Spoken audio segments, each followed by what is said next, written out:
અહીંયા ચારેય કોલમનો સરવાળો મળી ગયો. લાસ્ટ પેર પાસે અને પીસર મેળવવાના છે અને એનું અર્થઘટન પણ તમારે કરી દેવાનું છે.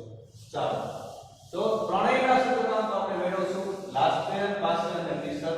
બરોબર, ધ્યાનથી જો 5 માર્ક્સનો સવાલ છે. 5 માર્ક્સ એટલે near about 1% of the total marks.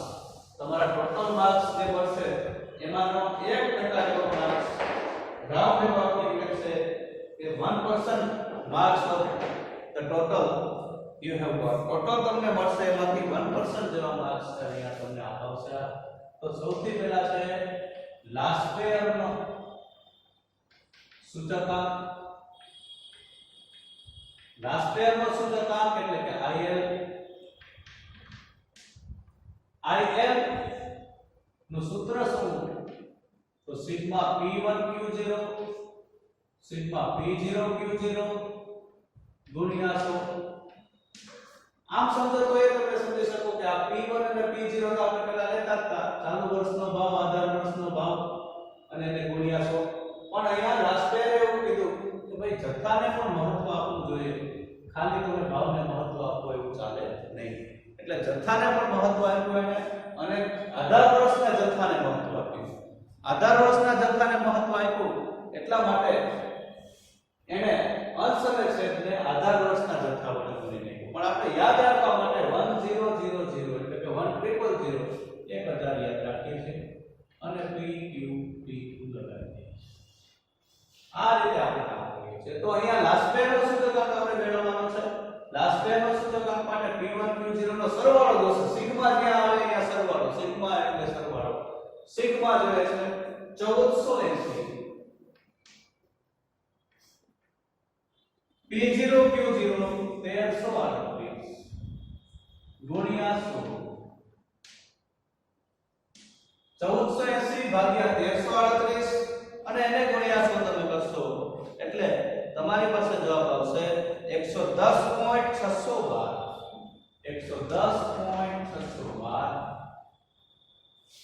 તેથી IL બરાબર આપણી પાસે મળશે IL બરાબર ત્રીજો આંકડો 5 અથવા 5 થી નાનો હોય તો આગળ એક ઉમેરવાનો નથી. 61 લખી નાખશું. 110.61 આ તમારું IL લખ્યું. હવે તમારે અર્થઘટન કરીને લખી નાખવાનું છે. અર્થઘટન કઈ રીતે લખશું? અર્થઘટન એવું હેડિંગ આપવાનું છે. હું તમને PDF મોકલાવું છું, એમાંથી લખી નાખવાનું છે. જોઈને કોઈ ચિંતા ન કરતા. અર્થઘટન આ રીતે લખશું. વર્ષ 2010 ની સરખામણીએ વર્ષ 2020 ના કુલ ખર્ચમાં વર્ષ 2020 ના કુલ ખર્ચમાં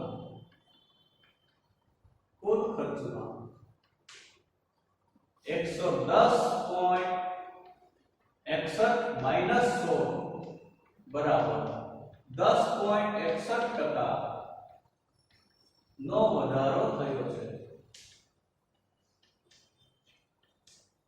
એમ કહેવાય.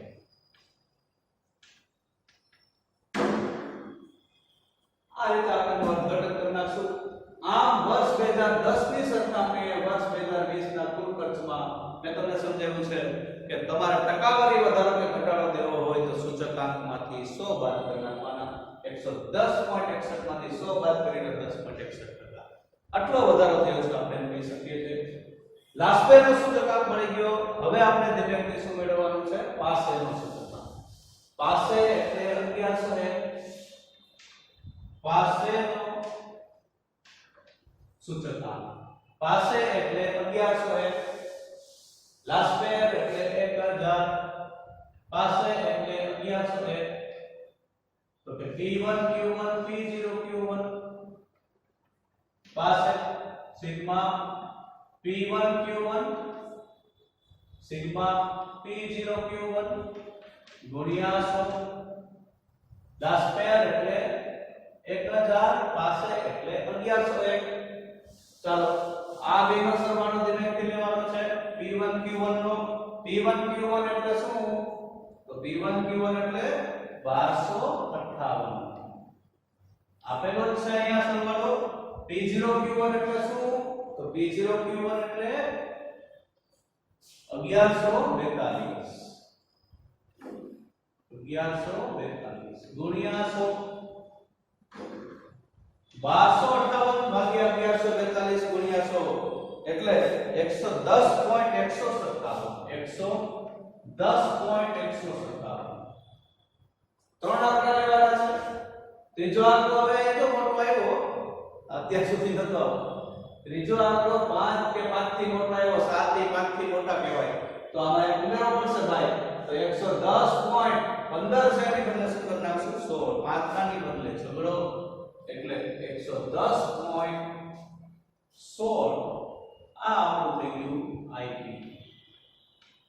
તો this is all about passes index number is going on IF મળી ગયો IP મળી ગયો IP મળીને અર્થઘટન કરવાનું છે આમ વર્ષ 2010 ની સરખામણીએ વર્ષ 2020 ના કુલ ખર્ચમાં 110.16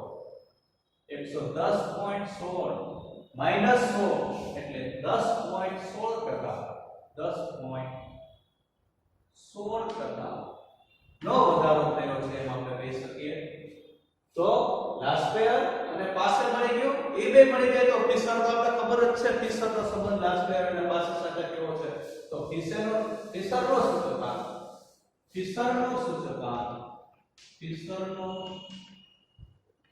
સૂચકાંક IF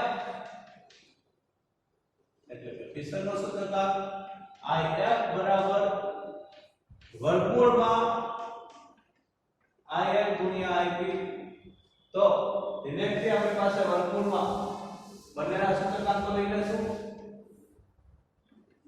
વર્ગમૂળમાં IL આપણી પાસે મળ્યું શું તો 100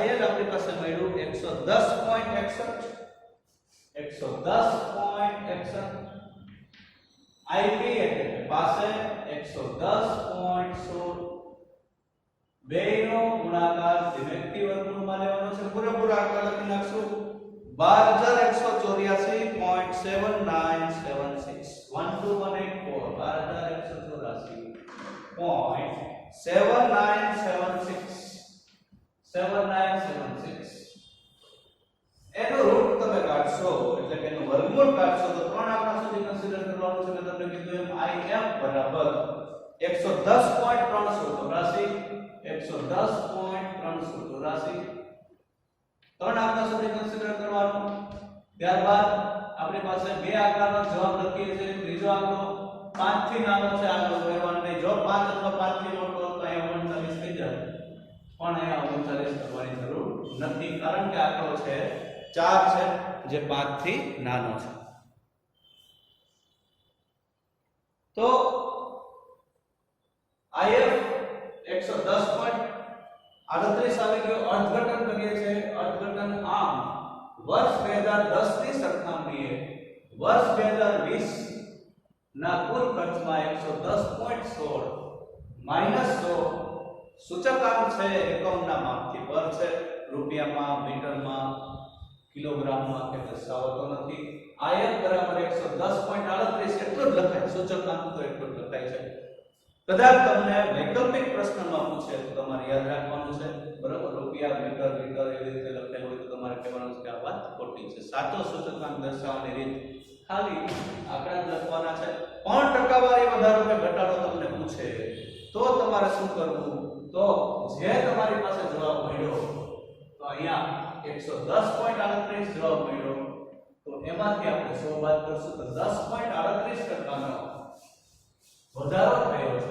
10.38% વધારો થયો છે એમ કહેવાય આ રીતે આપણે એનો વધારો કરશું અને અર્થઘટન કરી નાખશું ત્રણેય સૂચકાંકો મેળવી લીધા ત્રણેયનું અર્થઘટન કરી નાખ્યું ફરીથી એક વખત સમજી લઈએ second part of type C બીજો દાખલો મેં તમને આ સમજાવ્યો હવે એનું હોમવર્ક તમને હું આપીશ આ બીજો દાખલો સમજાવ્યો એમાં શું આવ્યું તો એમાં કુલ ખર્ચ આપેલો હતો અને જથ્થો આપેલો હતો. આધાર વર્ષનો કુલ ખર્ચ અને આધાર વર્ષનો જથ્થો આપ્યો હોય તો આધાર વર્ષનો તમને ભાવ મળી જાય. કુલ ખર્ચ ભાગ્યા જથ્થો કરવાથી ભાવ મળે છે. ચાલુ વર્ષનો કુલ ખર્ચ આપેલો હતો, ચાલુ વર્ષનો જથ્થો આપ્યો હતો, કુલ ખર્ચ ભાગ્યા જથ્થો કરશો એટલે ભાવ મળી જાય. ચાલુ વર્ષનો ભાવ આપણને મળી ગયો. આ ચાર કલમો આપણી પાસે આવી જાય એટલે આપણે રાજી. આ ચાર કલમો તમારી પાસે મળી જાય એટલે બીજી આપણે ચાર જરૂરિયાત છે.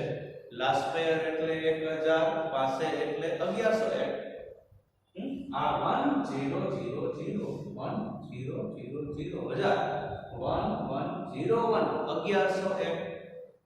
તો 1000 અને 1101 મુજબ આપણે P1 Q0 P0 Q0 P1 Q1 P0 Q1 આ ચારે આપણે જરૂર છે.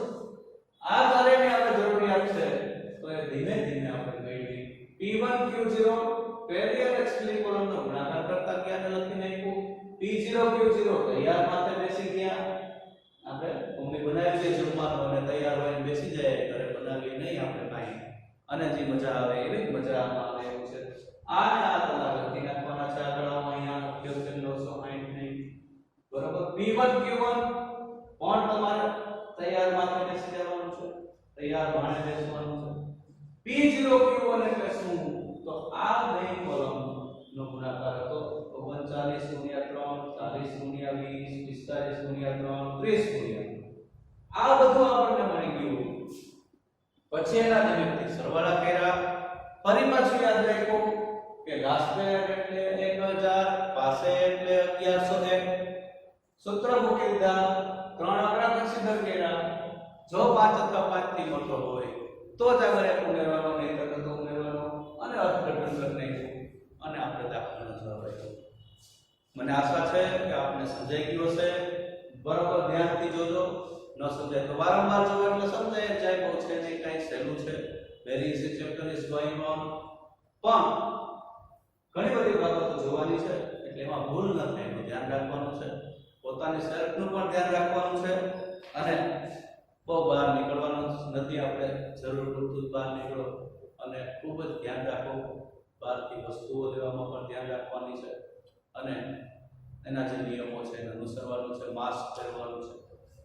તો ઘરે રહી બરોબર અભ્યાસમાં મતતા રહે એટલે આપણે એક પણ માર્ક્સ આપણો ક્યાંય જશે નહીં. બરોબર અભ્યાસ ચાલુ જ છે અને આપ સર્વે ખૂબ જ ધ્યાનપૂર્વક અભ્યાસ કરો જ છો એવું માનું છું. અને હોમવર્ક જે આપવું એ ખાસ કરવાનું છે. આની જે પીડીએફ છે આ વિડીયો પછીની એ વિડીયોની સાથે તમને જે પીડીએફ મોકલાવું છું એમાં હોમવર્કના દાખલાઓ ખાસ કરવાના છે બધાએ. એટલે પ્રેક્ટિસ થાય અને બરોબર છે મહાવરો જ આપણને સારા ગુણ પ્રાપ્ત કરાવશે. Stay home, stay safe. Thank you very much.